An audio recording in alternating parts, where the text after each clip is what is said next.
Give it to me like. अस्सलाम वालेकुम ख़वातीन व हज़रात, क्या हाल हैं आप लोगों के। उम्मीद और यकीन रखता हूँ आप सब ठीक होगे, खैरियत से होगे।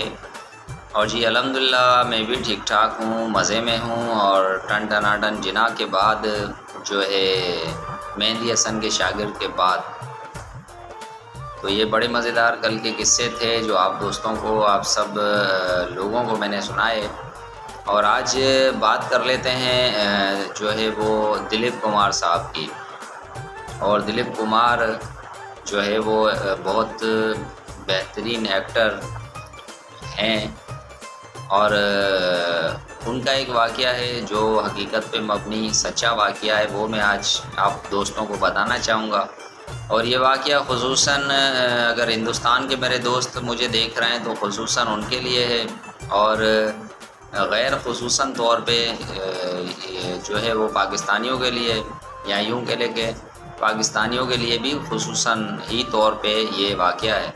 और भी जितने दोस्त देख रहे हैं किसी भी ममालिक के, जो भी वीडियो देख रहे हैं, उनके लिए भी ये वाक़या है।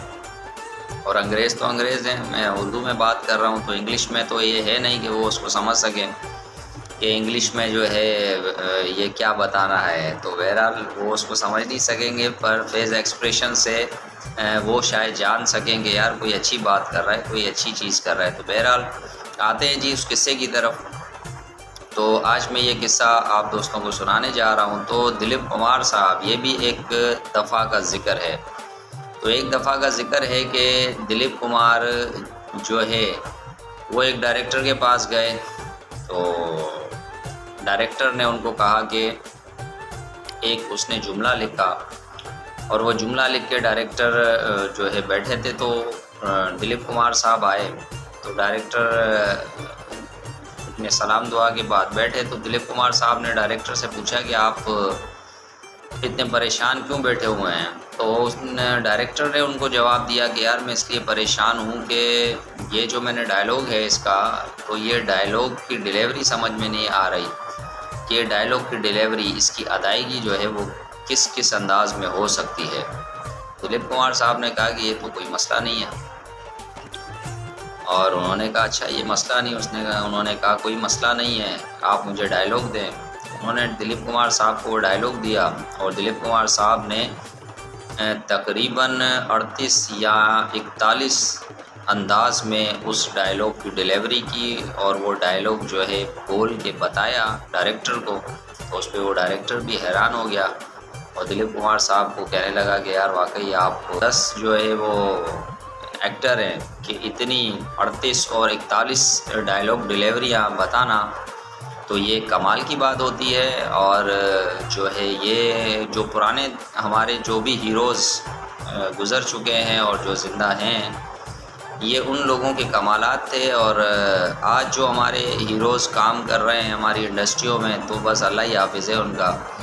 तो मैं बुराई नहीं कर रहा हूँ, अच्छे हैं वो लोग भी, पर अल्लाह ही हाफ़िज़ है उनका। जिस तरीके की उनके अंदर ना तो कोई आवाज़ का कोई मज़ा है कि एक आवाज़ होती है, जैसे अमिताभ बच्चन साहब की आवाज़ है कि जो उनकी बड़ी पावरफुल, एक भारी तरीके की आवाज़। और हमारे पाकिस्तान के तो सुल्तान राय की जो आवाज़ थी, तो उसके बाद तो दंग था सुल्तान राय की आवाज़ के बाद, और उनके स्टाइल के बाद भी दंग था। और हिंदुस्तान वालों, जितने भी हिंदुस्तान के दोस्त देख रहे हैं, तो ये सनी देओल साहब ने जितना भी कॉपी किया वो हमारे सुल्तान राय को किया, और भी आपके एक्शन हीरोज़ ने जो कॉपी किया वो हमारे सुल्तान राय को कॉपी किया। तो सुल्तान राय साहब की भी एक खुसूसियत यही थी मूवीज़ के अंदर कि जो 100 गोलियां लगने के बाद भी जो है अदालत के अंदर वो 100 गोलियां मार के आ जाता था विलन, और उसके बाद आके अदालत में वो साफ़ सुथरे कपड़े पहन के बैठ जाता था और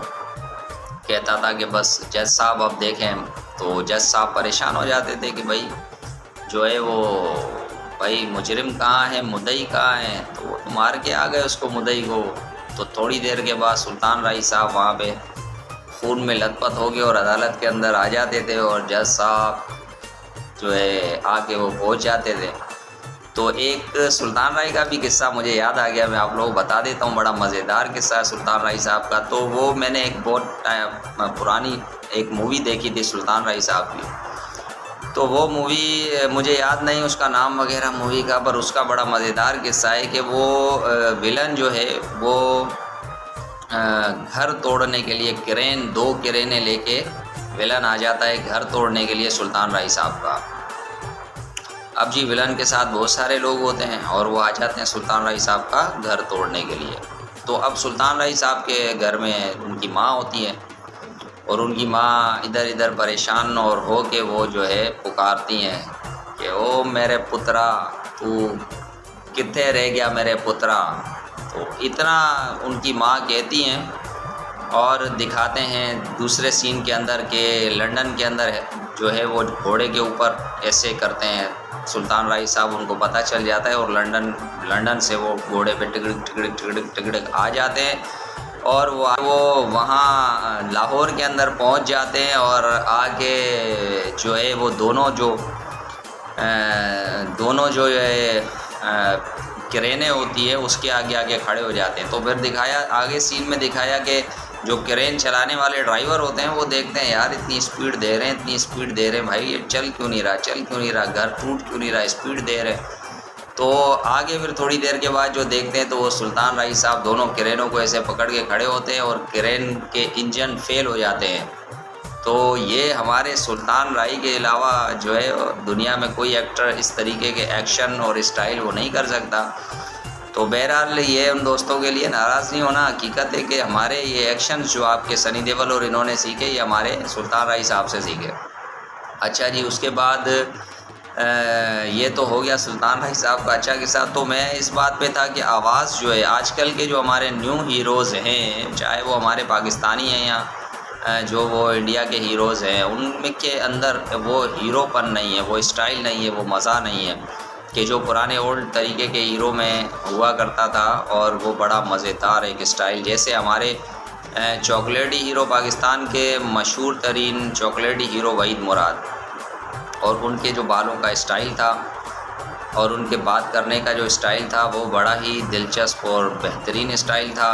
और उसके बाद नदीम साहब भी हमारे बेहतरीन सुल्तान राय की, तो मैं आपको बता चुका हूँ कि क्या सुल्तान राय के स्टाइल थे, तो वो मैं आप लोगों को बता चुका हूँ। और उसके बाद हमारे जावेद शेख बहुत अच्छे, उनका भी स्टाइल था। और इसी तरीके से अगर हिंदुस्तान के एक्टरों की बात करें तो उसमें अमिताभ बच्चन साहब आते हैं और ऋषि कपूर और नाना पाटेकर भी ओल्ड में ही आ जाते हैं। और दूसरे जो है उनकी भी आवाज़ और उनके डायलॉग्स क्या थे, रजनीकांत बड़े जो है टॉप स्टाइल के जो हीरो हैं।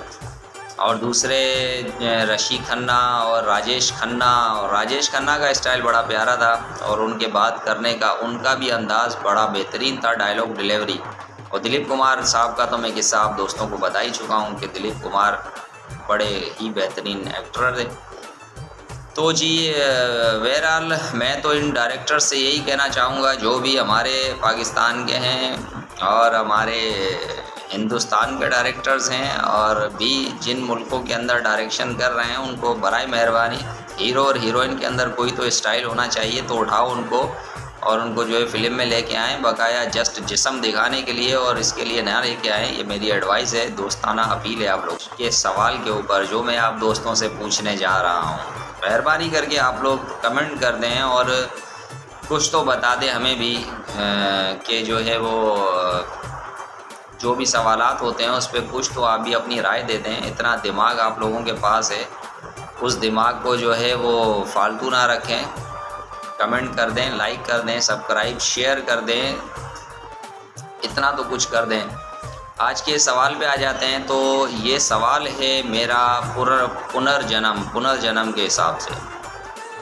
तो पुनर्जन्म जो है वो हिंदू मज़हब के अंदर तो इस चीज़ को माना जाता है, इस चीज़ में पुनर्जन्म होता है। हम मुसलमानों में पुनर्जन्म का रिवाज नहीं होता। तो मज़हब से हट के हम बात करते हैं, तो पुनर्जन्म जो है वो होता है या नहीं होता, आप दोस्तों ने मुझे ये बताना है। और पुनर्जन्म पे ये फिल्म इन्होंने बड़ी जो है अच्छी बनाई है, करण और अर्जुन। और करण अर्जुन में तो डायरेक्टर ने ला के दिखा दिया सलमान खान और शाहरुख खान को कि ये है पुनर्जन्म। और उनकी माँ जो है वो हार लेके खड़ी होती है कि जो है ये उनके ऊपर डालने के लिए, तो वो उन्होंने तो बता दिया, पर ये हकीकत में आप दोस्त भी मुझे बताएं कि पुनर्जन्म होता है या नहीं होता है तो इंशाल्लाह नेक्स्ट वीडियो में आपसे दोबारा मुलाकात होगी। दुआ में मुझे याद। पाकिस्तान जिंदाबाद।